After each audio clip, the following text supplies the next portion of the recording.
this point, so I'm with you there. I'm gonna keep dodging that shit like Neo dodges bullets in the Matrix, my dude. It just Uh, it just fades out the way and shit. I'm gonna see if I can try and find a gift that's appropriate for this.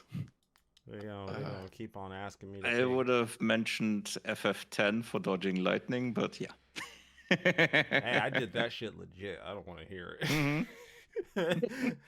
I did that shit legit. That shit was so legit. Even Pete saw that shit. Was like, bro, was it you or someone else that saw that I did dodging lightning in 10, and they were like, guy, we have like macros that do that shit. Why did you do that yourself?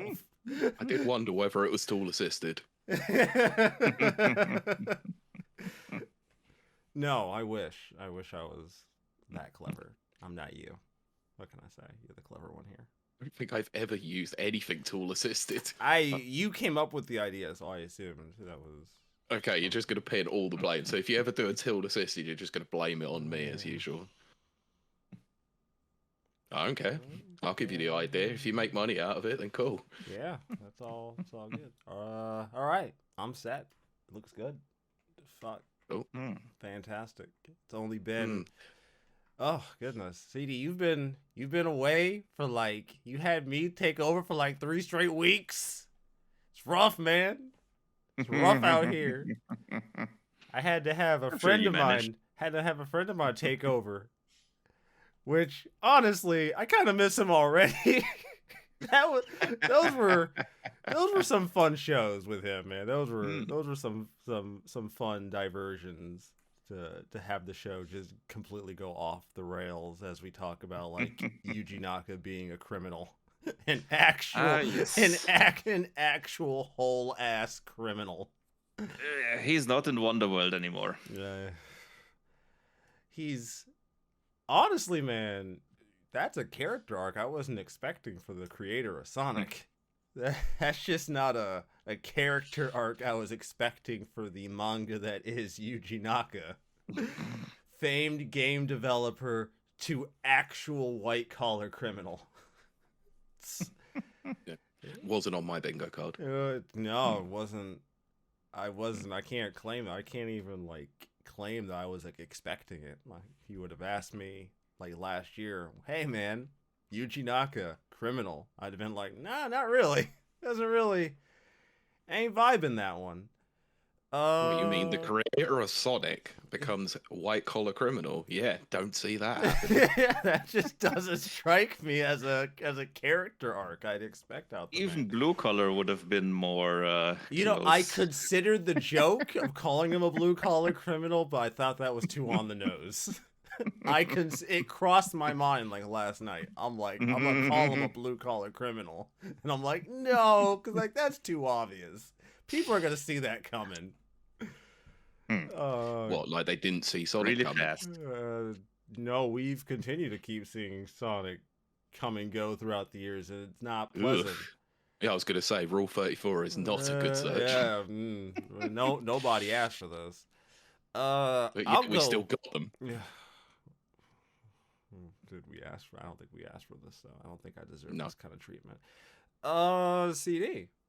I'll let you go first, Zach, because all right. Well, because I guess it's been a while for me, so I've been entertaining myself with a few different games since last I've been here.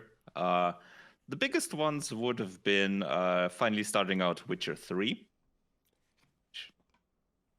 Yeah. Finally. Nice. Very nice game so far. And I've just by timing, it was very good because, they did release the next gen update. And shortly after that, I started it. And it looks quite nice. Fucking delicious. With those ray tracing options on. Is it at least performing well, though? I mean, obviously, I am using it on 4K, so performance isn't all that high in terms of the frames per second, but it's playable for me, definitely. It's, what was it in the settings I used? Around the 40s, I think it was. Oh, That's yeah. reasonable. So Yeah, that's not bad at all. Shit. definitely doable. I could deal with that. Yeah. But I mean, I have an NVIDIA 80 level card, so yeah, those should be good enough for that. Damn. Damn. And the other, well, relatively big one was Ubisoft's Breath of the Wild, so to speak. Or as it's known, Immortals Phoenix Rising.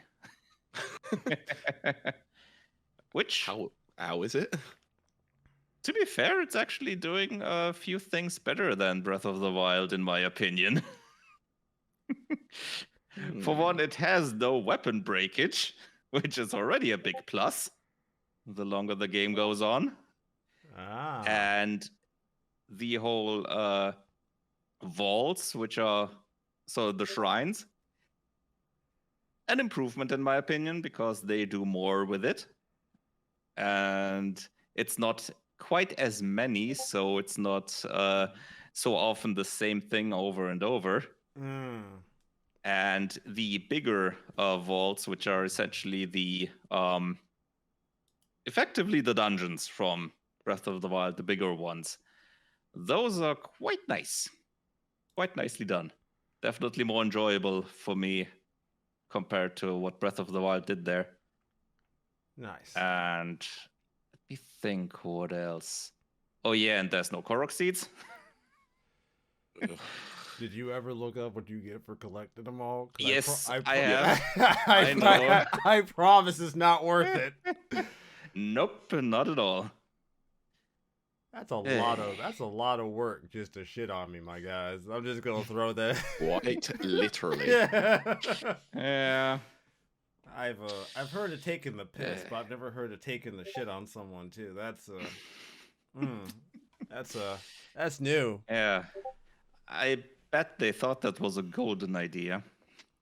I would love to have been the design room for that. It's like, hey, we're gonna put all these collectibles on the map and have a bunch of random ass puzzles for them. Oh, cool. How many? Like 100. What? Yeah, like all over the map. And then they're like, okay, I'm assuming the reward for doing this is gonna be something good, something to really make the players push on to do it. Nah, not really. No. Actually, it's a giant piece of shit. What, like small correction there. Do you know how? Yep. Oh wait, how many? It's not 100. It's 900 Korok seeds. Oh. Fuck. Okay. Shit. Damn. That's actually a worse deal than I thought it was. Yeah, I collected 5 and thought, fuck this ain't worth the time. You collect as many as you need to max out your inventory. That's it. You collect beyond that. You collect not worth it. Minimum and never turn back. Yeah. Jesus.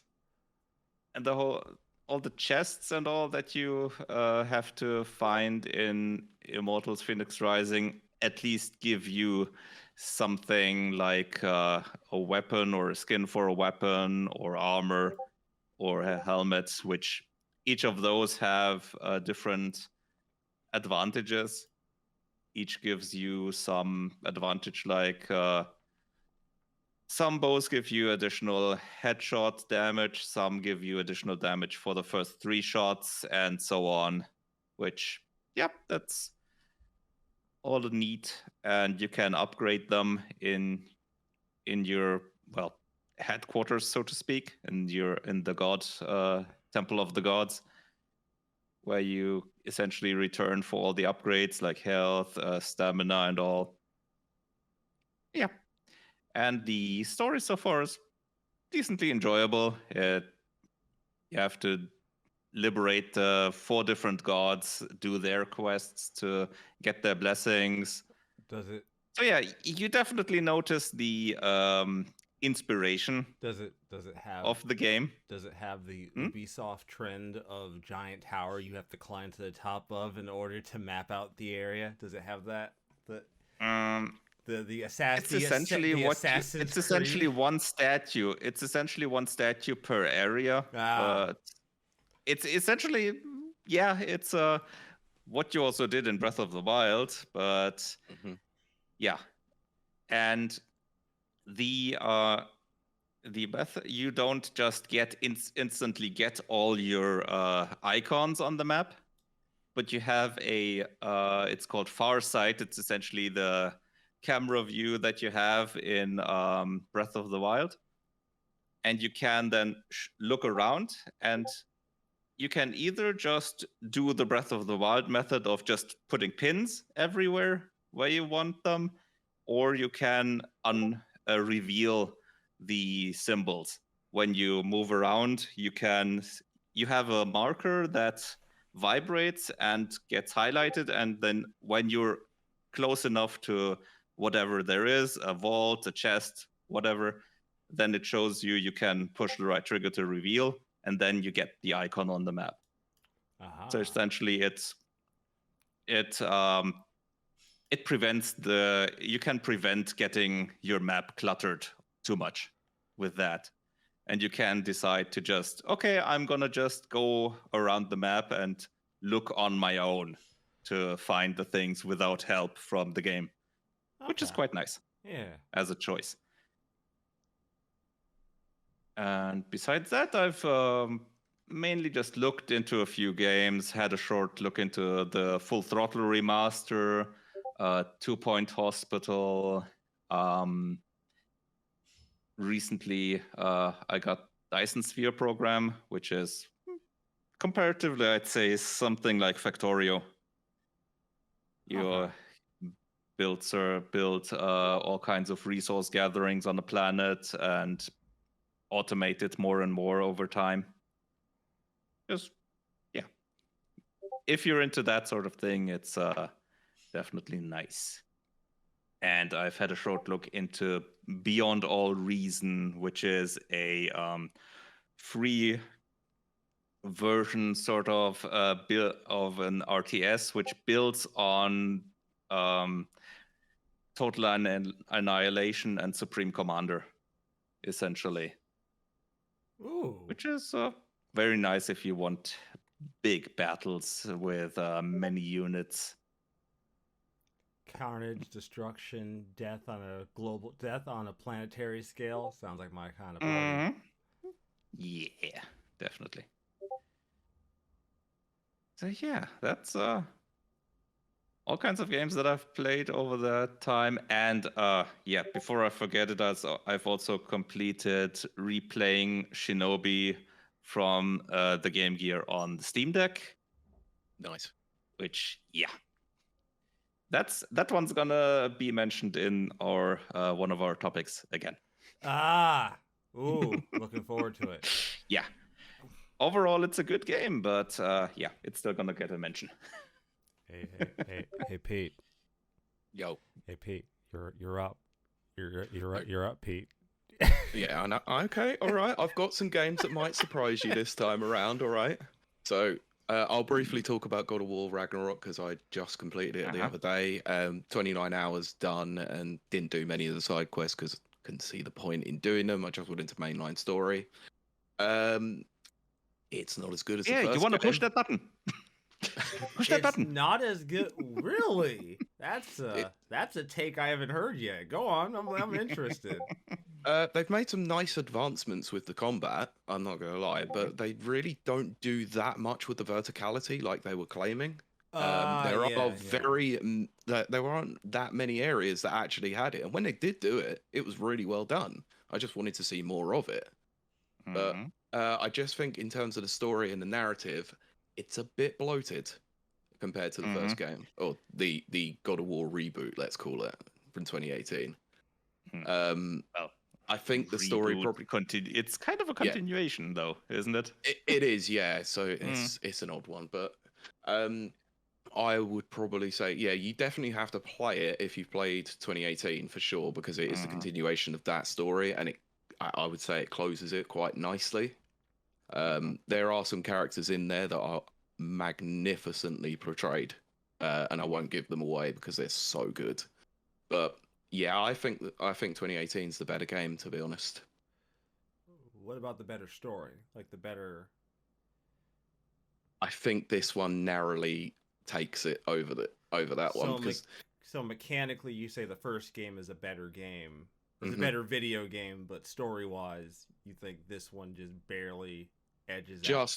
Yeah, because it's a continuation. It's sort of, it's hard to sort of to choose between the two, but I'd say this one edges it out just based solely on some of the characters that you have within this. They get a lot more focus than they got in the first game. Okay. So, but other than that, I wanted to talk briefly about the Street Fighter 6 beta because I got a chance to play it over December. Obviously, because I think you'll love it because my God, is it an amazing game? It feels like Street Fighter, not gonna lie, because it's the most Street Fighter game since 3. It's the most like artistically consistent.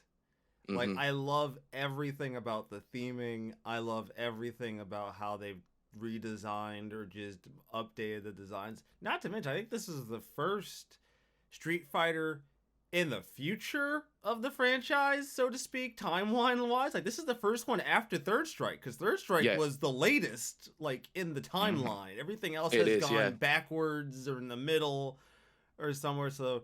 This is the most current portrayal of these characters, and damn, they all look good. There hasn't really been many of the characters I've seen that I've went, characters I looks a little. Some of the new characters look a little weird. Some of them. Like helmet hair. Who do you think looks the weirdest? The gladiator chick. Oh yeah, she does look very strange. Yeah, the gladiator chick. The helmet hair, maybe mainly. Yeah, I'd say. But it's much better than Ken's banana hair from Street Fighter. No question. Right?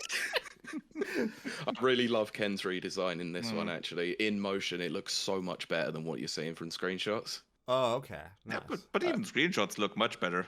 Yeah, that was the thing that really surprised me about the beta itself as well, is that how well it ran, considering that it's 6 months away from launch.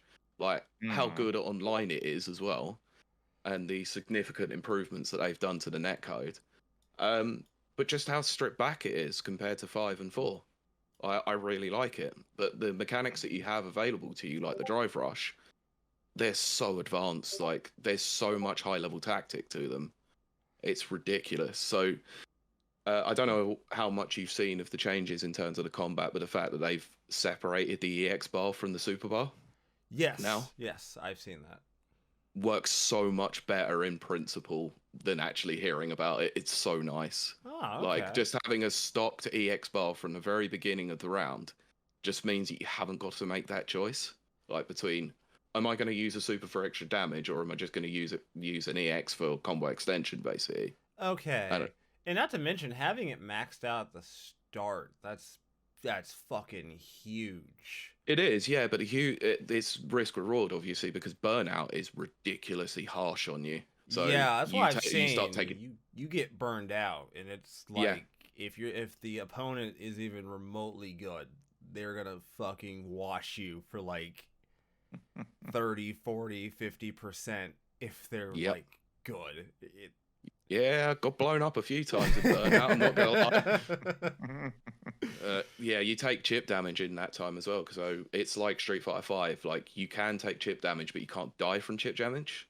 So the only time that you can is when you're in burnout. Oh, ooh, so okay. It's interesting. But most of the time, I actually played with one of the new characters called Kimberly. And holy shit, she is amazing. One with the spray cans, right? Kimberly is the Bushinryu ninja that's got a cassette player on her head. Yeah, and the spray cans. Yes. So one of her specials is actually a projectile where she bursts the spray cans. Yeah, she looked fun. She is very fun, but I made a prediction in the write-up that I did for it that I think she's going to be mid-tier because she's got very stubby normals. Ooh. Yeah.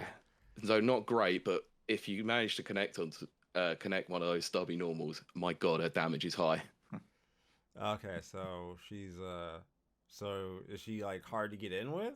Like depending on the person you're up against, like she can be. She has a couple of tools that enables her to do so, but to be able to get in, is a patience game because she only has one projectile. Okay. Okay. So you can't be dumb. You can't No. you can't unga bunga your way No, into essentially a no. situation. Definitely not, but like with Street Fighter 5, each character kind of has a way of being able to get in to avoid the projectile game. Right. So I'm trying to think what it was with like characters like Ryu in 5. Basically the parry, so you Yeah. could absorb it and get in that way. But some characters will have a move that specifically takes them underneath projectiles, and Kimberly's is her slide. So she has a command run like guided, and you can sort of get underneath it if you are able to predict it. But she also just has a normal slide which can low profile as well. Nice. So, but I won't talk any more about that because, well, I wanted to talk about another game which is more appropriate to you guys because I picked this up over the Christmas period. Oh dear. I'm playing Live Alive. Ah, okay. Yeah. So I'm in love with this game already, and I've only played the Western section. Nice. Nice. Holy shit, that Western section is amazing.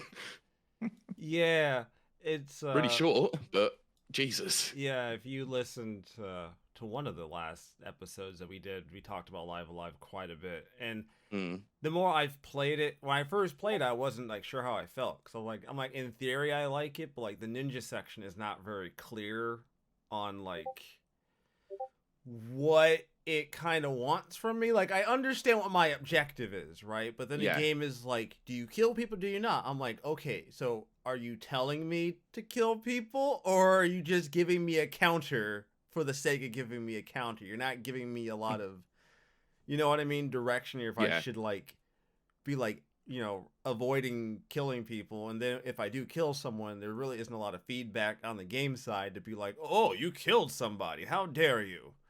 You know, yeah, I sort of got that feeling as well, somewhat from the Western section. It was like, I know what I need to do, but why am I doing it to some degree? Like, and considering it's only about an hour's long as well, it's like, okay, it's this really small, self-contained story of like an outlaw, and as cool as it is, it's like, why would an outlaw sort of go together with the guy that's chasing him, trying to kill him for a bounty to save a town that they have no fucking clue who they are and not really give a crap about? But hey, narratively wise, I won't give that part away to your audience if they want to play it, of course. You should play but the resolution to it is great. I mean, it's all about the payoff, man. It's all about the payoff. But I'm struggling to sort of see how all the stories sort of connect to each other. That's the only problem I have with it so far. There is a connecting thread, but oh, I'm sure they are. I knew that there probably would be. It's a Square Enix game, so it usually does. Yeah, so it's well, thankfully to their credit, all the stories are fairly short, bite-sized enough to where like if you don't like one, you'll probably be done with it quick enough to where you're not gonna have to suffer the fuck through it. Yeah, I have heard that criticism a few times before about the game as well, but thankfully from those people, they said at least the sections were short, so it didn't matter too much. Yeah, it's like I hate this section, but at least it only lasted like 45 minutes, so I can go play a different one and hope that one doesn't suck nearly as hard. So I should ask, what should be the next one that I should try next? You don't want to ask me. I have not put that much time into it. I am probably the worst person to ask. Okay. Yeah. CD, any haven't ideas? played it myself yet. Yeah. You don't. If you would have wanted to ask Soul, you probably would have been able to tell you I'm probably the worst person in this group to give you that opinion. I'm sorry. I wish I could. And there I should have offered myself for last week rather than this week. Mind you, with Soul on, it probably would have been a fucking nightmare with the both of us. Jesus. I love him to death, but that show was something special, man. I didn't know there was a guy who could be more angrier and more annoyed than you, Rezo. Well, You obviously didn't know him, Yeah, so yeah. You really. That is that's a 10-year plus relationship that you're seeing play out in a podcast form, distilled down to like an hour and 15 minutes. Just understand that wasn't an act. That is just who he is. Look, I can appreciate it. I respect the brutal honesty. Yeah, that's just who he is. You're either down with it or you're not. That's all there is. Right, it's ride or die. That's all there. That's your only options. Ain't got nothing better for you. Oh god, is it my turn? Fuck. I guess so. Oh fuck. Okay. Shit. That's unfortunate. Yeah, so video games, right? That's a thing that happened these last couple weeks as I realized I've made no progress in Final Fantasy X to max out my characters. I've made no progress. None in like 3, 4, 5 fucking weeks as I've been working on everything else, and I realized it. I'm like, fuck! Damn it! I've made no progress. More research than you on your own show. Yeah. Thanks for pointing that out. Appreciate that. That's all right. Thanks. That's why I played Live Alive, because I thought, oh, let's talk about a turn-based game. Yeah, actually, for once. You know, I own it. It's not that I don't own it. It hasn't been on my list of things I'm trying to play all at the same time. My bad. I can only somehow manage to keep 5 or 6 JRPGs straight in my head without like my brain actually exploding. I see nothing's changed. Yeah. So I've been playing Trails in the Sky in my spare time. I finally finished the prologue after like 6 hours. That was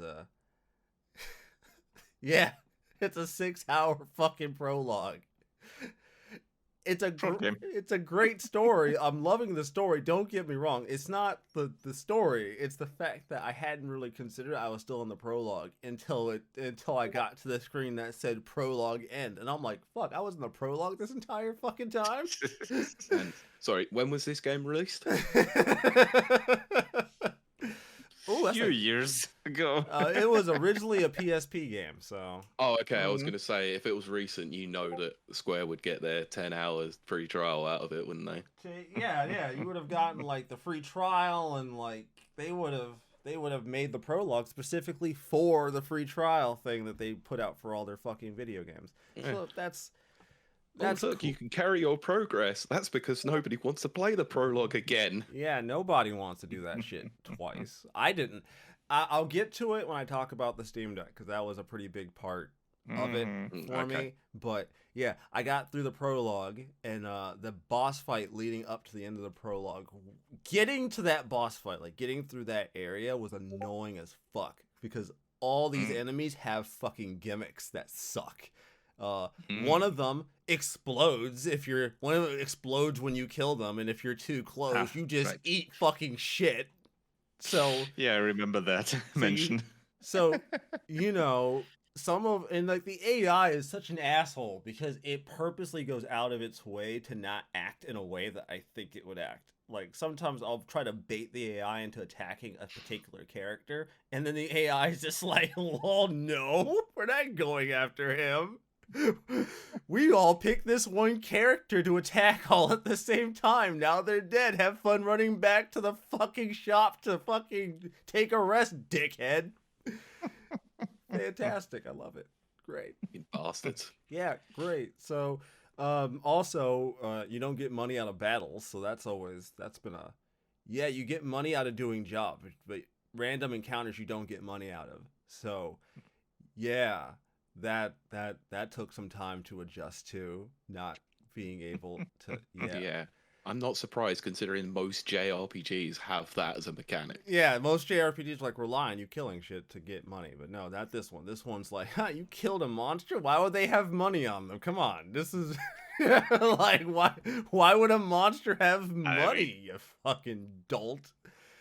So they don't have pockets. Yeah, so I mean, at that point, every other game is wrong. Yeah, like I have questions, And the thing is, I don't want people to think that I don't like it, because I'm obviously still playing it. Like, I'm obviously putting in time. I do want to play through it. But Jesus, game. Good God, some of these encounters. That's the biggest problem I have, is some of the random encounters you can get thrown into in this game are a fucking nightmare. It's like, I have to start thinking ahead, because if I don't, the encounters just absolutely fucking wash me. It's a fucking joke. And I'm playing on fucking normal. Like, game. This isn't taken into account. This is a prologue area too. Yeah, We're like, supposed to teach you the game, not kick your ass. I'm getting like fucking washed. Like there was a couple of encounters where like I barely escaped, and I had like one character left with like red health. Yeah, I was, and then the boss. Oh god, this fucking boss. Because I went into this shit thinking, oh, guys, come on, I'm fucking powerful. I can handle this shit. No! Because the fucking boss has a gun with a move that confuses people when it hits you. Fuck you, boss. What kind of crowd control nonsense is this? I mean, it certainly sounds like the game is teaching you. Yeah, to not go with expectations that you're the game is too complacent with. Yeah, that's fair point. So I beat it. I beat it first try. Surprisingly enough, once I realized that like magic absolutely fucking trounced her fucking friends, and then I just had to just wail on her until she died. So I was like, fantastic! I win. Great, lovely. So that was a thing. I don't really. Oh, Crisis Core. Fuck yeah. Oh, fuck. Yes. I should probably talk about Crisis Core, because I remember why this game annoyed me when I played it originally on my channel for PSP. I cannot stand this fucking, like, look, the remaster is great, all right? It plays so much better. The battle and combat feels so much better than the original. Oh my god, combat feels so good. Game, why do you insist on locking so much shit behind the missions? Behind, like, the optional missions that you can do? And I do mean a lot. To put into perspective, they lock 2 materia slots and 2 armor slots behind the missions. Alright? What the fuck? Yeah. 2, and that's the start. So throughout the game, the enemies keep using summon. Like, you have to fight summons. It's like a thing that happens, right? You fight like Ifrit and Bahamut fairly early in the game. And what makes, like the same thing that happened in Remake, wasn't it? Yeah. The thing is, and this is what like drives me fucking nuts, is like you fight them, but you don't ever get them, right? Even though the DMW shows that they're obviously something you should have access to. And what makes this even more weird for me, and why I was so taken aback by how this game works, is because in the case of Bahamut, after you defeat it, Zack picks up the fucking materia and starts yelling at Genesis. So obviously he has the materia, like, but you don't get access to it. How do you get access to it? A random set of fucking missions I have to play through that unlocks me to be able to use the summon in battle. What? Yes. Surely, that is strange. Surely it would just be, oh, I have the materia. No. Quit. No. You have to do the missions. The missions are what unlocks like a majority of this additional content. Like, I call it additional, but I don't really think that's fair, because additional content is content I don't feel like is that important. Like getting Tonberry, fine, whatever. You have to do missions in order to have the Tonberry summon. But like Bahamut and Ifrit summons that you actively fight, in one of them where he picks up the fucking rock afterwards. Like, it blows my mind just how much of this game is tied behind this, because so much of it is tied behind this mission system. And as far as I can tell, it's not like the game tells you. The game isn't like, oh, by the way, keep up with your missions. There's all kinds of good shit behind it. No, you're going to get 3/4 of the way through the game, open up your DMW menu because you're bound to open it at least once during the fucking game. See that like 90% of the fucking spaces are still fucking blank. So you know you missed something. And then Does it tell you when you look at the missions what you get as a reward? It does, but you wouldn't know which missions. So you have to actually look there. You would have to complete missions, and you have to complete them, like the different sequences of missions, because you wouldn't know what missions are going to give you what things. So you only know what the current level of mission gives you, but not what the later ones give you. Right, you wouldn't know that. I see. Okay. You wouldn't know. So you don't know what the reward at the end of that mission list would be. You would not. You would not. You'd have to complete each mission in that sequence, and then when you get to the mission that gives you the thing, then you go, "Oh, cool! I get the thing for doing this." Yeah. No, fuck you, game. That was stupid. It's still stupid. It wasn't cool when you did it on PSP, and it's not cool doing it on Switch. I mean, you have to complete the missions to get permission to use those things, Zach Aaron. That was fucking awful, CD. Come on. It's why he's here. It's why I know. That's why I keep him here. Just remember that. But yeah, no, it sucks. I love this game to death. I'm still gonna enjoy playing it, but this is arguably one of the weirdest design choices that I've ever seen, because it's not like something during the game is like, hey, keep up with your missions. It doesn't really tell you. It just says, hey, there's additional missions you can do for experience and shit and items. Not, hey, there's missions you can do for actual portions of the fucking game. Oh man. Nothing makes me more angry than unlocking stuff now and realizing that if I had just did this the first time when I played on PSP, my experience would have been way less annoying. Just infinitely less annoying. But speaking of annoying, I'm going to segue into one of our topics for today, because I came up with one, and it is shit in video games that drives us fucking insane. And I actually have an example, because as the resident JRPG player, I deal with a lot of shit that drives me up the wall that is not Crisis Core. Though I would say I think the mission thing is definitely shit that drives me up the wall. One of the things that drives me up the wall actually happened in Atelier Ryza, and it is not letting me have access to all my toys.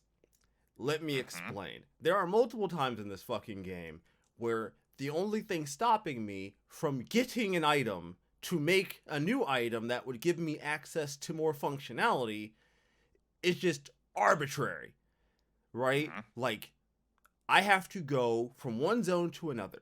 There's nothing blocking me from going into that zone. There's no obstacle blocking me from going into that zone. There's no discernible reason I can't just go into that zone. But my character says, no, you can't go there yet. You can't have access to your new toys yet. And that's what drives me nuts. If you're going to give me if you're going to let me have this shit, then let me have the shit. Let me get the toys. Yeah, fine. I might die going in there. I accept that. I've played Dragon Quest 3. I know what it means to cross into the wrong area and die. I'm okay with that.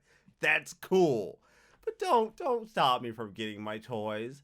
And this is like similar to like Ni no Kuni, right? Which had like the most ass backwards way of giving you shit. Because like, great example, the game gives you the dragon, right? The dragon can fly. It can go basically anywhere and land almost anywhere, right? The dragon, in my opinion, is like the ultimate travel utility, right? But then, I mean, it slowly unlocks better travel utilities as you go on. Yeah. The game gives you teleport towards like the end. And I'm like, okay, but why though? Like, shouldn't I have gotten the teleport first? Because the dragon's a better travel utility anyways. Like, with the dragon, I can land anywhere. Is it? Teleport, I can only go to towns. I can't teleport, I can only go directly to towns. It takes me directly to any town I've been to. The dragon, Mhm. I can go anywhere. Like, I can land on almost anything and still go to town. The only thing the teleport does is get me to town slightly faster. If it were Yeah, they me, definitely got that the wrong way round. yeah, if it were me, I would have given the player teleport first, right? Get you to town faster, and then give you the dragon, because the dragon to me it always seemed like the better travel utility. Like if I'm gonna like, Yeah. if I want to get somewhere, or if I need to go somewhere very specific that isn't near a town, I'm gonna take the dragon. If I just need to go to town, take the teleport. But again, Yeah, I can see that. it's one of those weird things where it's like, if you're gonna give me toys, but don't fuck with me, game. Like, come on, I'm fine. Just let me. You obviously want me to use these things. Let me just use them, please. Don't arbitrarily cut me off from being able to play the fucking video game because you feel like your story's more important. Fuck your story. But at least without the teleport, it's not like you're missing much. It's not like it's hindering you from much. No, that's the thing. I honestly think that, like, I don't think the teleport's necessary. I don't really ever. I didn't even feel like I needed the teleport. Just seemed like they did it because every game has a quick travel. I think it might be because at the end you probably just want to just complete some stuff and just go to this town, complete some stuff, go to that town, complete some stuff, and so on to just have the checklist done. Yeah. Stuff like that. Yeah, I get that. That's probably it. But it didn't stop me from, like, at least going, this seems a little lopsided game. I feel like you gave me the wrong upgrades in the wrong order, but hey, what would I know? I'm not a game designer. Yeah. But yeah, there's your example of shit that slightly, if not completely, annoys me. Also, remember Crisis Core, that entire... You just used it as a beautiful segue into this section. Crisis Core, great example of shit in video games that just absolutely fucking annoys me. Yeah, I'll let you go, CD. I don't know. I probably put Pete on the spot for this one as far as shit. I've got an example. Don't worry. I'm gonna start out not with what I mentioned before, but with games giving you tools, but then expecting you to use them in an obscure way that you can't figure out just only by sheer luck. Oh no. My example was when I was playing Super Metroid last year. And you get the grapple hook. So far, so good. The grapple beam, I mean. So far, so good. It's easy enough to figure out how you use that. You have your blocks that you can latch onto. But then you get to a certain boss where you have those, sort of turrets on the left and right that you have to shoot to destroy them because they shoot you, obviously. And then there's the boss. He captures you and holds you up in the air. And then you have to use the grapple beam to kill it by grappling onto one of the remaining turret. The turret remains. Because that's some kind of energy field, and you're apparently supposed to know that if you grapple onto that, then the energy is going to the boss, and the boss is overloading. Yeah, and,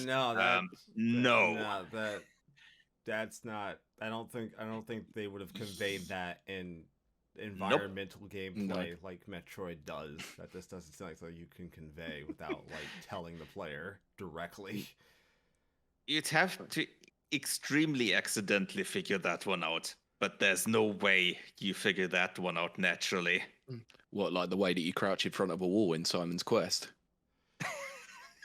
I'm sure. Yeah, exactly. I'm sure selecting NPC selecting the gem and crouching 3 seconds down. Oh yeah, that one's great as well. Yeah. But then again, didn't Simon's Quest NPCs just straight out just lie to you anyways?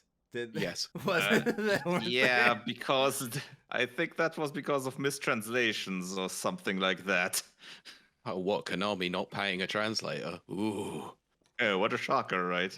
Couldn't have seen that one coming. Never. So, shall we go take turns, or shall I mention the other one? I'm actually kind of curious what Pete's was, honestly, because he Yeah. he said he had one. He said he had one. You put me on the spot with this one, but I have thought of something. Going between games where you have clearly played as the same protagonist but lose all of your equipment in between. Yes. So yeah, the perfect example of this is obviously Metroid Prime 1 to 2 to 3, and any Metroid game that you play. So you end the game obviously with yes, the one that without I the didn't RAM play. making it even more stupid. Yeah, that was the one that I chose not to play.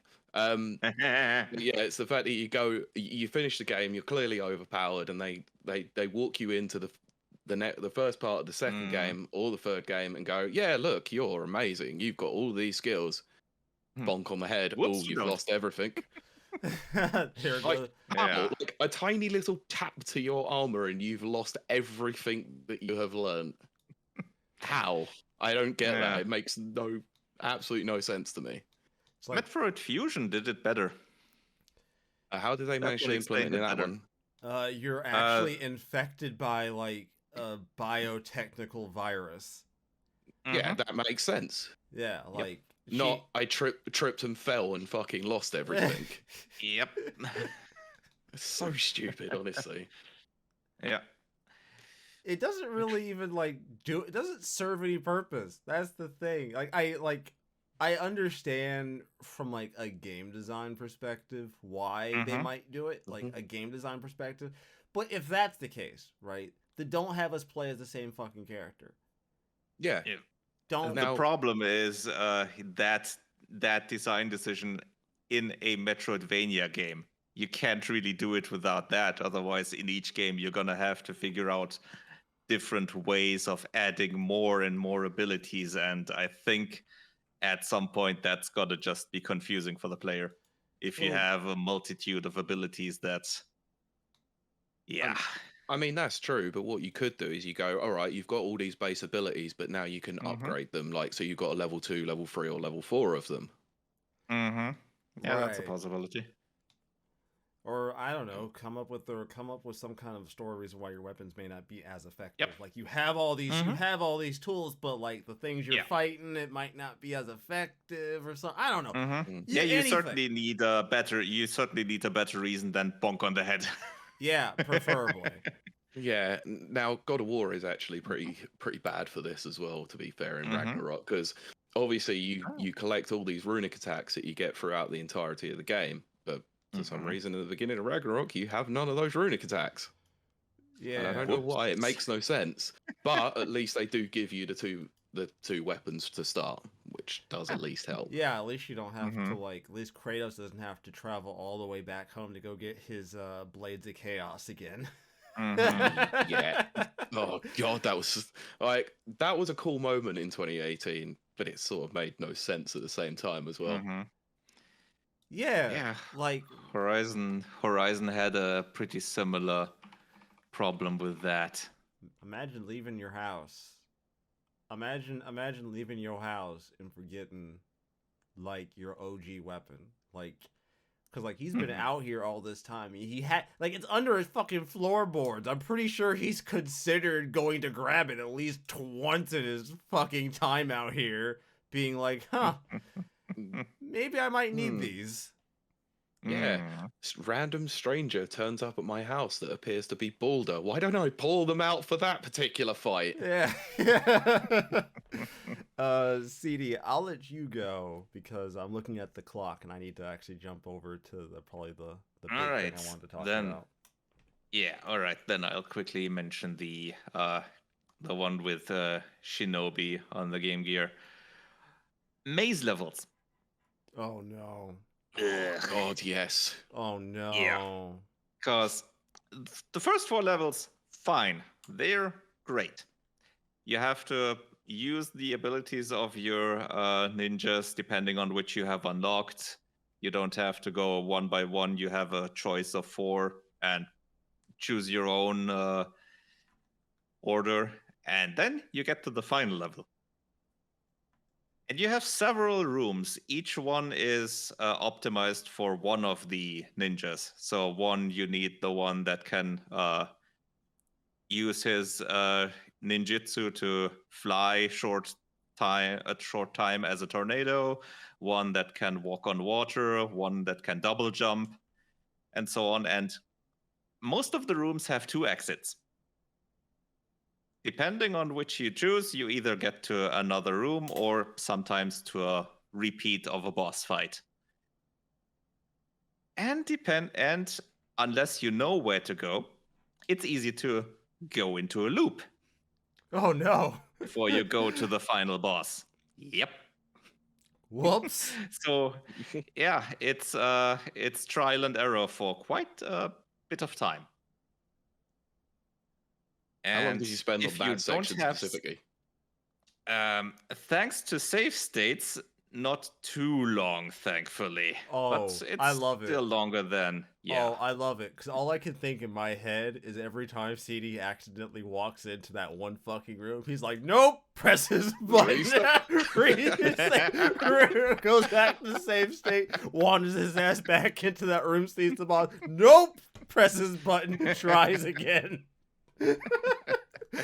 It's literally the equivalent of like a dude walking into a room, seeing his parents having sex, and instantly turns around and walks the fuck out. It's the Simpsons meme with Grandpa Simpson walking in, turning around, and walking out.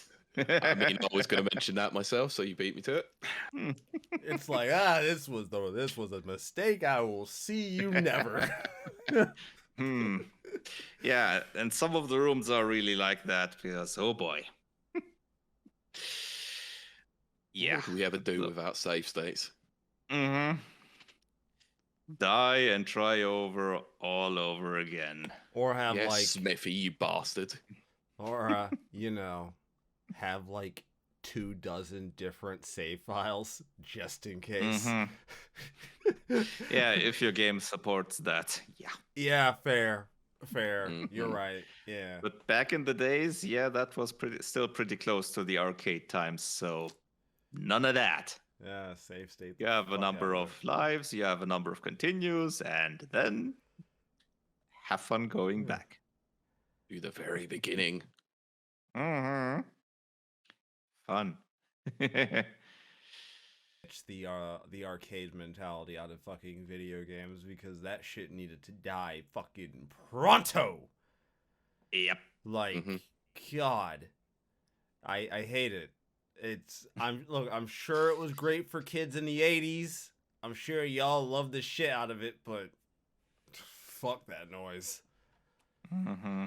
All right, so. Guys, listen. I might have did a thing. I bought a thing. It sat on my desk for like a week because it was the week of the holidays by the time I got to use it. Because that week of Christmas, I worked the entire week, and by the entire week, I mean the entire week, all the way through Sunday. Yeah, not cool. So. Before I start, I want to say I went into this as more of a console gamer, right? Like as a purely console gamer than like a PC gamer, because that's usually where I stand with most things I play, right? It's like, is it a good console? Is it not a good console? Fine. So after like I finally got it, I got myself the Steam Deck. Oh, all right. Where to fucking start with this thing? The bot, when I got this thing in the mail, I was like, damn, this thing is fucking heavy. Like the box, like the actual shipping, I was like, fuck, this thing is heavy. How fucking heavy is this thing? But you know what? Once you like get it in your hands, it's not that bad anymore. Yep. It's really surprising. It's very comfortable. I wasn't expecting that. I got my hands on it and I was like, okay, yeah, I can vibe this. So I've tried a few different things on it. Obviously Trails in the Sky was a big one because I wanted to play that portably, and I had to figure out how to make sure that my GOG saves, because I was originally playing on GOG, I had to move them over to Steam and then figure out a way to make sure they upload it to the cloud and then start this up and then make sure that it pulled those saves, which it did and it didn't. It pulled it kept my auto saves, but not my save files, which is fine. The auto saves are constant enough in this fucking game that they basically are save files at that point, so I didn't lose much. Yeah, that's good. Surprisingly, I gotta be honest, man. Once I did some tinkering with it, damn, I played like Doom 2016 on it, and I was like, okay, this should be pretty sweet. I'll try this out. I have it set at like the 40 FPS frame cap, right? Because that's what I've heard was like the good place to hold it. I don't know if it's lying to me or not, because Doom don't feel like it's running 40. It feels like it's running 60. Doom don't. No, it's lying to me. It's dead ass lying to me. Because I'm sitting there playing Doom. I'm like, this is not 40 FPS. I mean, as long as it's steady 40, it can probably feel better than it is, I suppose. Yeah, like I'll give it that, but it's not 40. It's closer to 60. I could feel it. I'm sure of it. It's lying to me. So I'm sitting there and I'm like, all right. The battery life hasn't been too terrible. I think Doom I was pulling about two to closer to 3 hours. Yeah, that's pretty good. Doom alone, which was surprising considering what people have said about it. I was more surprised that it was pulling 30 and that was pulling 3, and that was like, I didn't have to do a lot of tweaking for that. That didn't require a ton of tweaking. That just yeah, probably just limiting to the 40 FPS probably helped quite a bit. Yeah, the 40 and like slightly knocking back the graphic settings, not like by a lot. One thing I was surprised by was that, like, given the resolution, I was like, I wonder how this looks, right? Because, like, I've talked about this. We've talked about this before it came out. And I'm like, I don't know, man.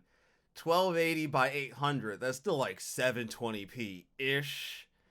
And that can look pretty chunky on a screen. It looks pretty good. much the perfect screen size for that. Yeah.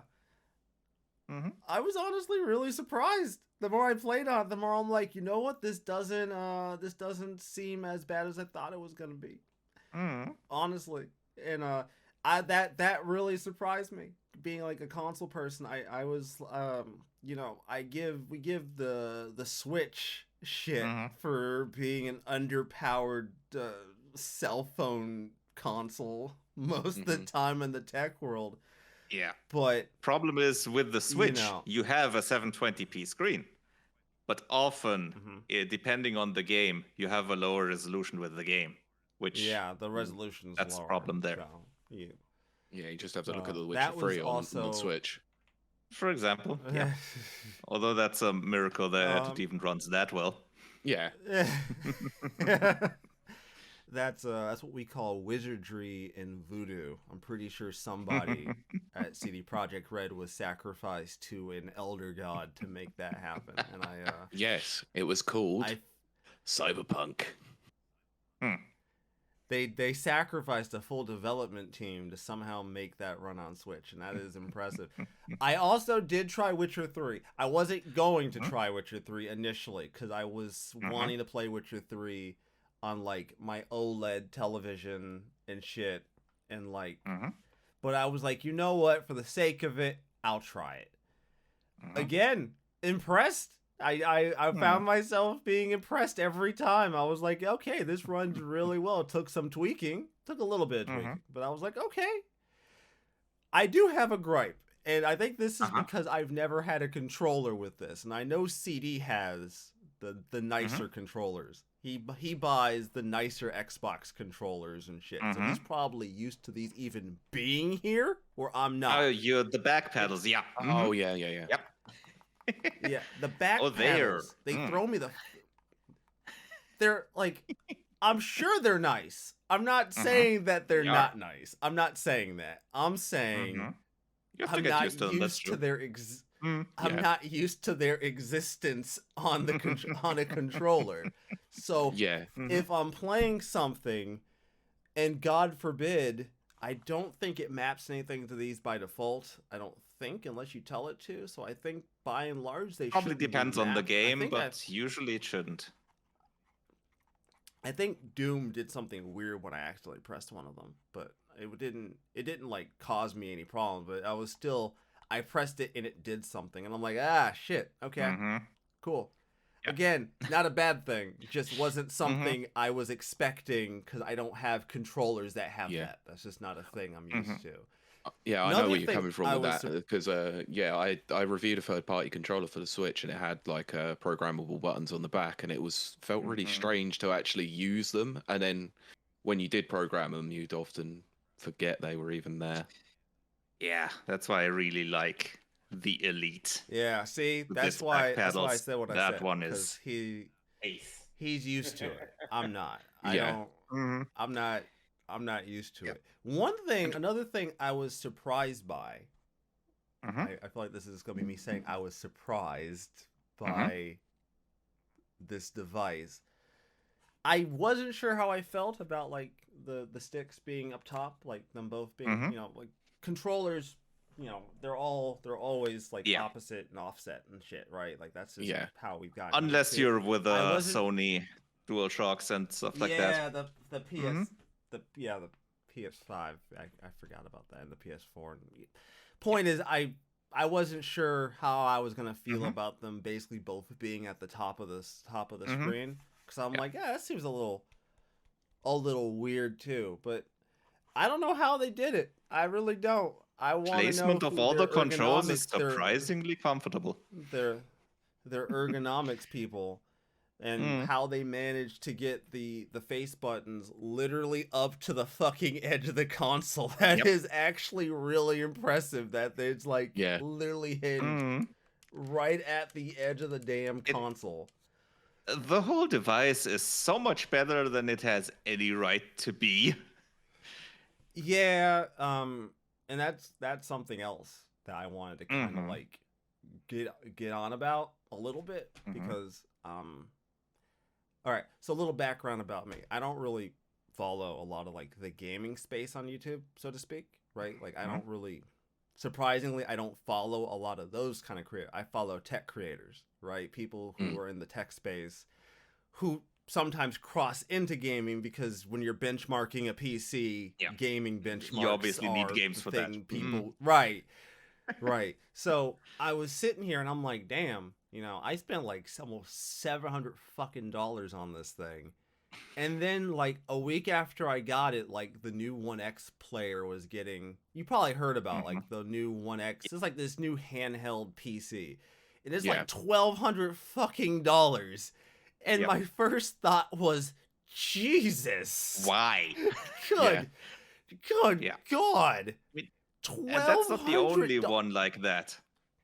The whole the Aya Neo devices, the GPD devices, all of them are many hundreds over the price of the Steam Deck, which that's and that's the reason why Valve chose that price, because they wanted to have it as affordable as possible, even if they don't make a lot of money on it, because they want to advance the whole handheld scene there.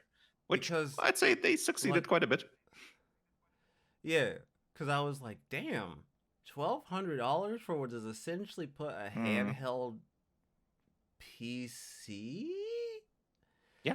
Like, I get that. I get that PC parts ain't priced like they used to be. So, like, sitting there and telling someone that they could build a PC at $1,200 these days might or may not be feasible. Might not be. I get it. Tough ask. Yeah, like, if this was like 2015, you could be like, $1,200, you could build a really good rig for $1,200. Nowadays, like $1,200, you could probably build most of it. You could probably have like most of it built and still walk away with something good. But I think you could spend about minimum 1,500. Yeah, 15, 16, probably closer to 18, I think. But yeah, that's another thing. Another thing I was like surprised by, I told CD about this after I ordered it, was like I picked the 512 gig model, right? And I was like, I wasn't going to pick that one, But I noticed a trend with every single Steam Deck review I watched, because I watched a few to get a grasp on like what people thought. Let me guess. I If run someone- out of space very quickly. If someone picked the 64-bit, if someone picked the 64 gig, they're like, I shouldn't have picked this one. It's the better cost affordability one, but I regret it, right? If they picked the 256, they were like, this is a really good midline option. It has a decent amount of space, but I still find myself looking at the 512. Right? They're like, I'm still looking at the 512. And then everyone who picked the 512 were either like, this is great, or maybe I could have went to the 256. And I was like, all right, guys, consistency here. You're all fair. Yeah. Fair. All right. At that point, I was like, you know what? Fuck it. I'm not going to really ever find myself. Up to a certain point, it's always going to be the whole grass is green or on the other side thing. Yeah, that too. I think that might have been a lot of it. I feel like there were a lot of these creators that had like buyer's remorse. They bought one, they saw the other one, and were like, I should have bought that one. And then they bought the best one, and then they're like, I should have spent less and got this one instead. Fun. Yeah. And what I did, I do have the 512 one, but what I just did additionally is just get me a external small SSD, which I can then plug in. Which by now they even have the automatic mounting when you plug it in through a USB hub, for example. At the start, I had to manually do some stuff, but now it's easier. It's perfectly fine. As like a console gamer, though, right? Like someone who like spends most of my time on like console. I was like, okay, yeah, this isn't too bad. Like, yeah, I think it's a little annoying how you do have to put in a little legwork on certain games to see whether or not they will run if they're unverified. I understand Valve can't possibly check every fucking... I get it. I'm not downing Valve for not being able to check literally hundreds of thousands of fucking games. I get it. I understand.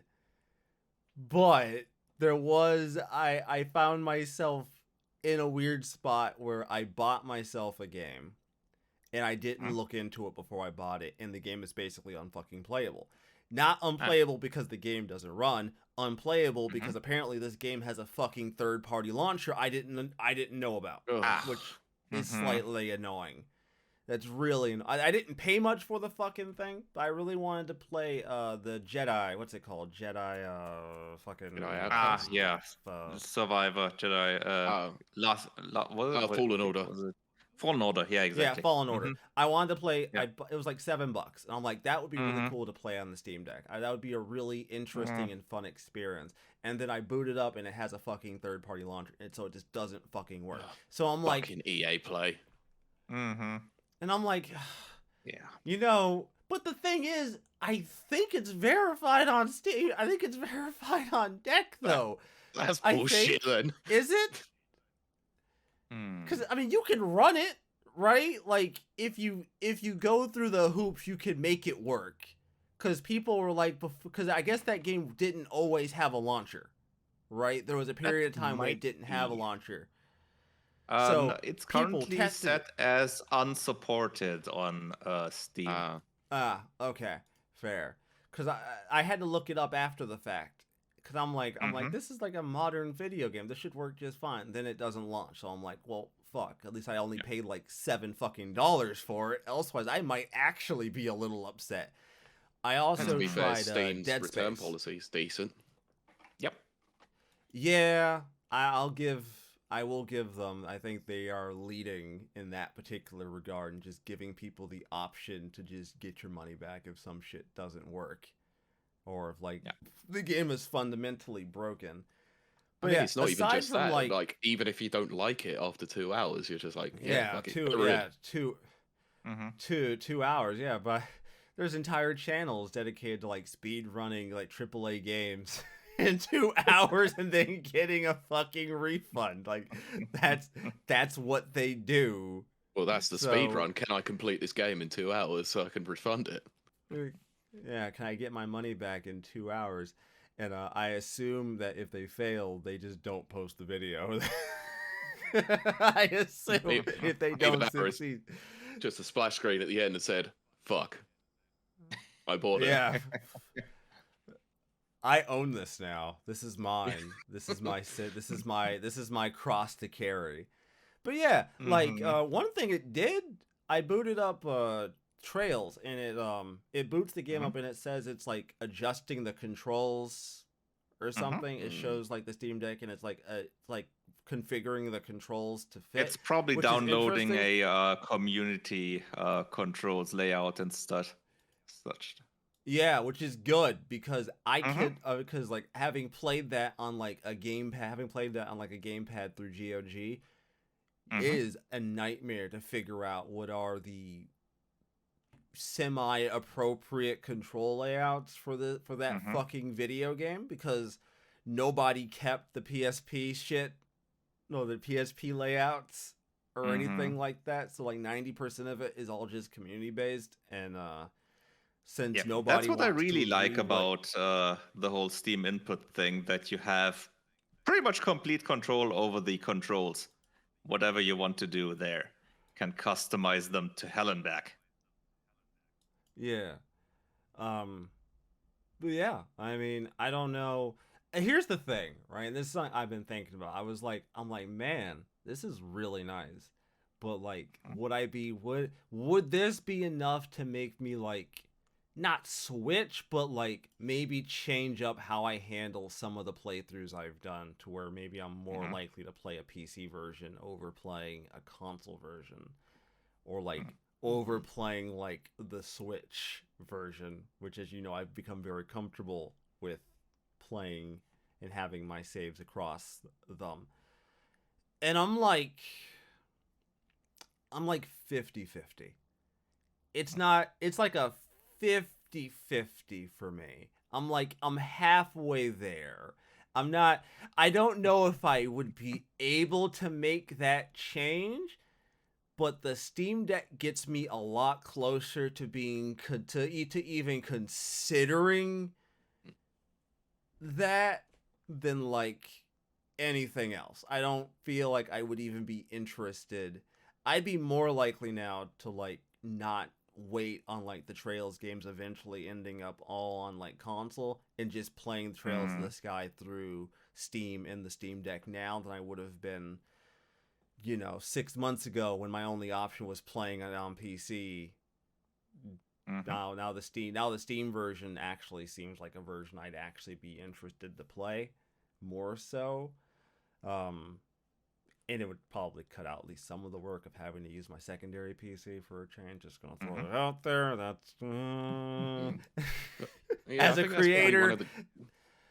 I think that's probably one of the best things about the Steam Deck really is that it's supposed to like appeal to console gamers, but it's supposed to be like a step up into PC gaming. So it bridges that gap really, really nicely by the looks of it. But I had a question: someone who's not a Steam Deck owner yet. How hot does the system run?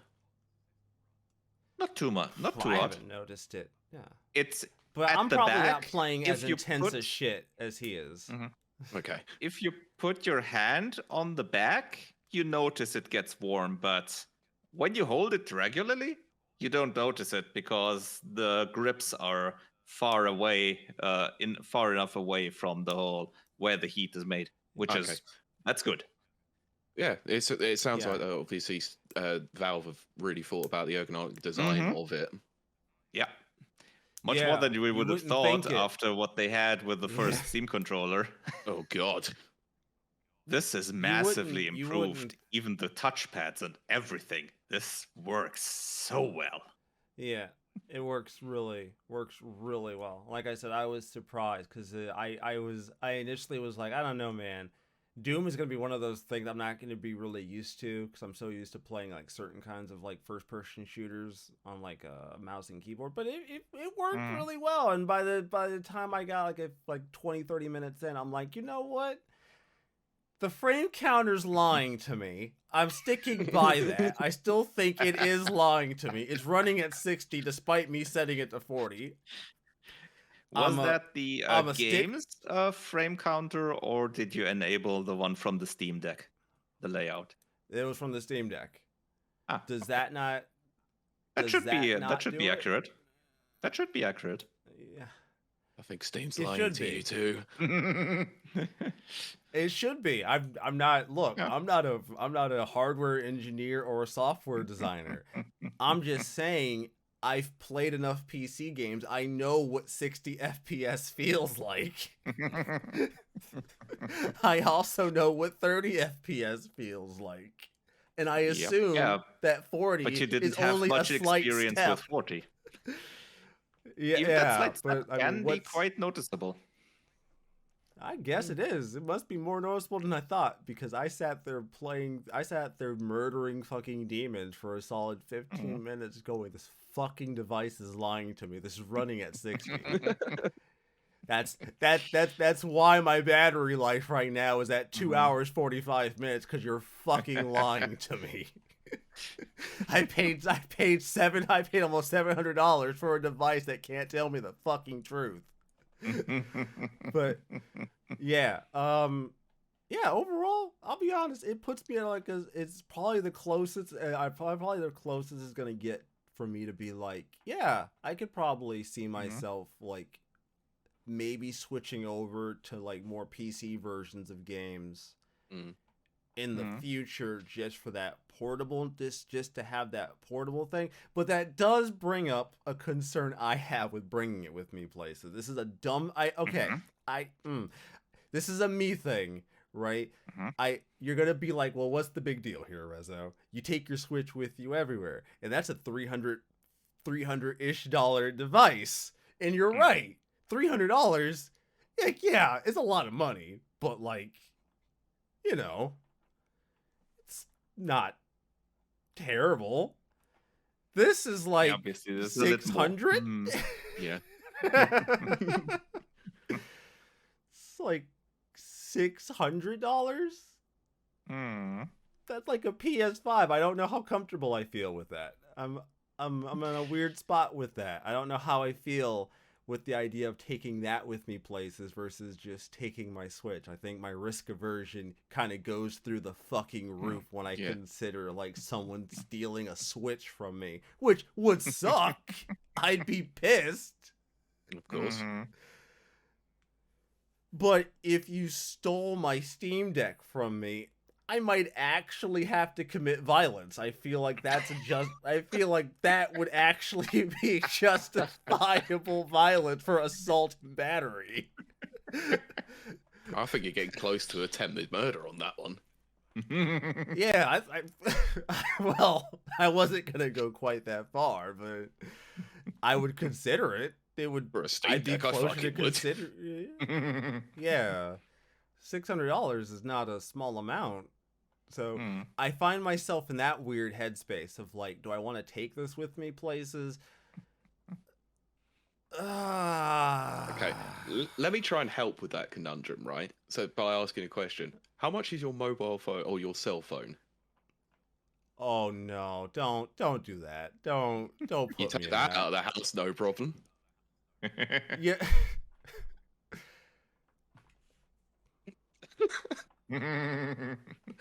He's pointed the finger now. I'm in trouble. He's right. I don't have an excuse. He's right. But I don't like it, but he's right. I'm not happy about it.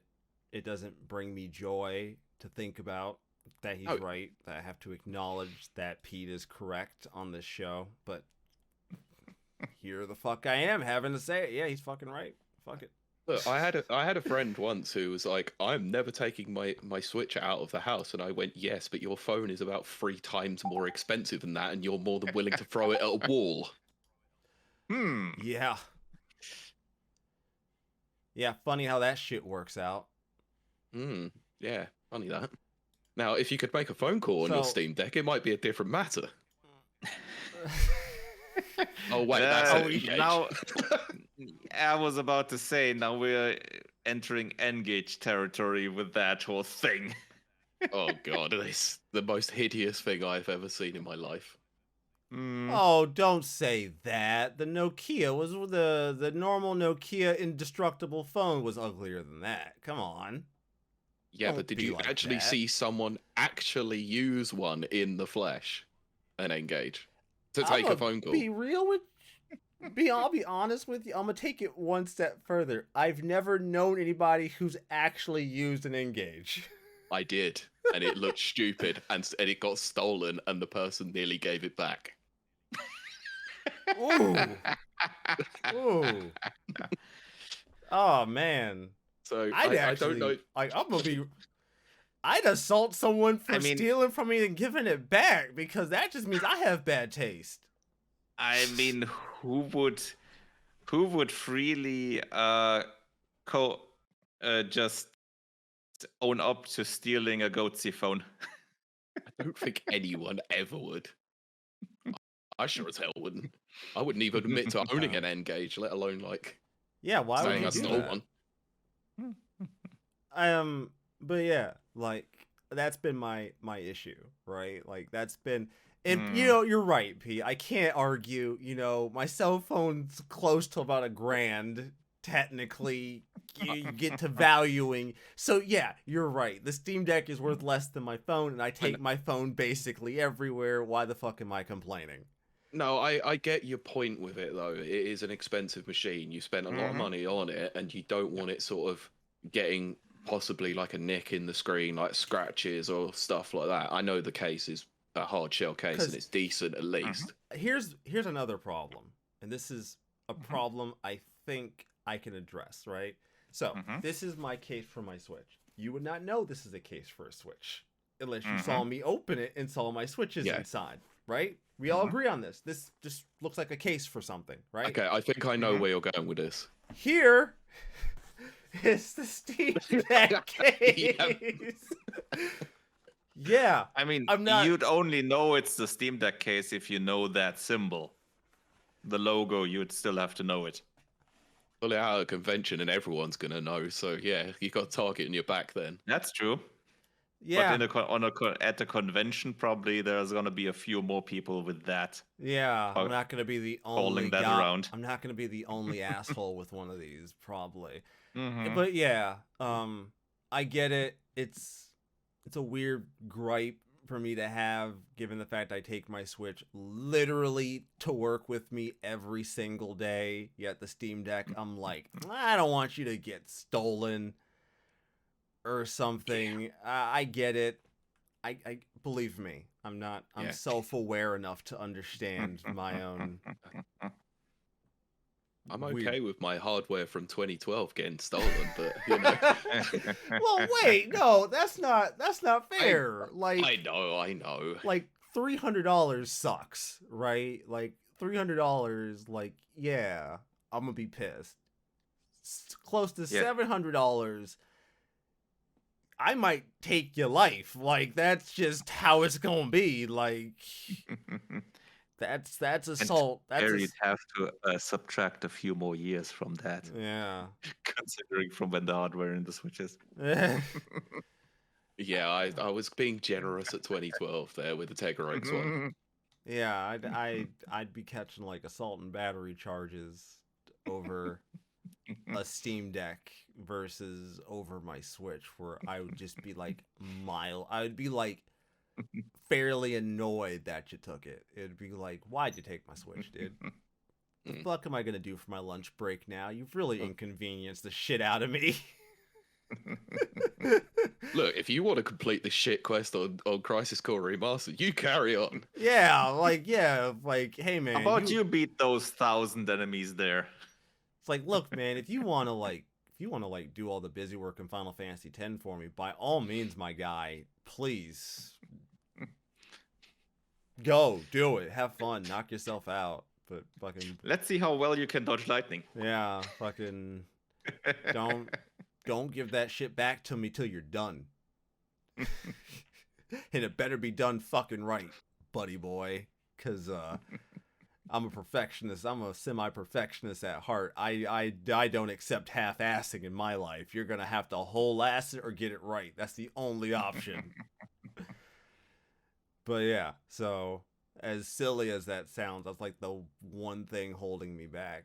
Not to mention, I feel that. So yeah, that's about it. I like it. I think it's cool. Yeah. Probably the closest thing I think I'm going to really say for like PC being a console that isn't, $1,500. Mm-hmm. I those other devices, like, they blow my mind. Like, I get the specs in them. I get it. Like, that shit's expensive. But if you're selling a portable device at almost $1,500, guys, I'm being real with you. You could buy a pre-made PC at that point. Like, I get it's portable, but like, those things get like 2 hours. I think the new One X player gets like two and a half ish hours.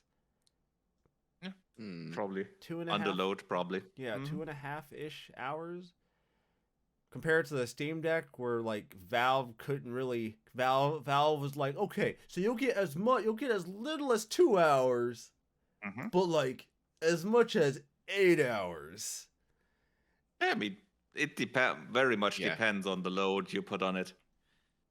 Yeah, so it's cool. You're probably not gonna reach 8 hours altogether, but pretty close, probably 6 to 7. Oh, and they're something not. Like that. Oh, before I wrap up, they're not fucking around about needing to use the power adapter they give you, because I plugged it into just a normal power thing, and it's like, this is not powerful enough.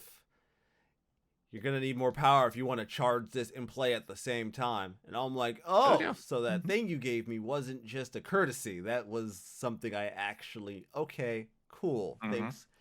Thanks for telling me. Appreciate that. Yeah, it was, I think, 45 watts power supply or something like that. Yeah, so you'll find that on quite a lot of new phones recently. Is that it's around 45 to 60 watt chargers. Jesus. Yeah, because they do want that quick charging. Yeah, there was a phone that I reviewed recently. It was 60 watt, and it literally would charge a whole battery in 30 minutes, which is ridiculous. 30. I don't know, man. I know there's engineers that handle that, but I don't know. I feel like that's like unsafe to charge a battery. That to charge these batteries. I mean, they usually don't quickly. charge them full with that, but like 80, 70 to 80% or something, and then the rest gets slower, something like that. I mean, it's obviously gonna run the battery quite warm there, but it does actually. I picked up the phone because I was testing it, and I went, "Jesus Christ, this is like an oven." I'm cooking. Lots of energy right being now. pushed in there. So yeah, that's the Steam Deck. It's cool. If you're interested in getting one and you're on the fence, I'm going to make a suggestion. Do not get the 64. I get it. It's the cheapest option. I understand it's incredibly affordable. But unless you have plans to like open it up and switch the SSD in it, because 64 gigs is not going to hold that much. I'm sorry. 64 gigs. Does Witcher? I think Witcher 3 might fit on it, right? 64? No, maybe. That's 64 before you talk about like the OS and shit. For fuck's sake. Yeah, it's a little bit less than that. So you're gonna get quite a few smaller games on there. If that's what you prefer, then that's fine. But yeah, it's there. You're definitely gonna need a big SD card to supplement that. So like. And even with the SD cards, the load times are pretty good from what I've heard and seen. Wow. Okay. So yeah. That's what I've heard. There was all that talk about, the SD card is going to be super slow. But then people actually tested it, and they're like, okay. Pretty good. Maybe it's slower, but you don't notice it, and it's not slow enough to where it's... Yeah, it's not some super slow speed, so you're if you get the right SD card, you're gonna get a decent experience with it. Yeah, so long as you get a decent ride speed to it, I guess. But yeah. Yeah, although the read speed is the most important there. Of course, yeah. So as always, everybody, I hope you've enjoyed this lovely, lovely show. Cold Death is back in the building. He is back. The show is back on track. I don't have to have my ridiculous friend back on the show. I love you, Soul. I do. I love you. You know that. We homies. We brothers for life. And you know you will always be welcome on the show if I ever need you to fill in. Because I'm going to have him back one way or another. I'm sure C's going to have to call off sick at some point. As always, you can find this show on a variety of platforms ranging from Apple, Google, and Spotify. And our show is also available in video format where you can see our lovely faces at Turn-Based Cynics on YouTube every single Sunday, lest I have to eat a pair or eat a piece of footwear. And I don't want to eat the shoe. I need calories. There's no calories in that shit. And leather does not taste good. Don't know if you've tried it. Bread some butter on it. That's different. Maybe. And Pete, where can these lovely people find more of you if they are so inclined to torture themselves? Yep, you can generally find me. That completely fucking threw me off there. Got him. Nice. I'll give you that one. That was good. Yeah, you can find me on the Rapid Reviews Radio podcast where myself and Kylie do gaming news and discussions. But you can also find me on the Never Watchers podcast with Kurt Lewin where I cover Marvel Cinematic Universe films. All right. Well, I know this wasn't a news show, everybody, but it was certainly a show. As you know, anytime Pete's on the show, we can't just have a normal show.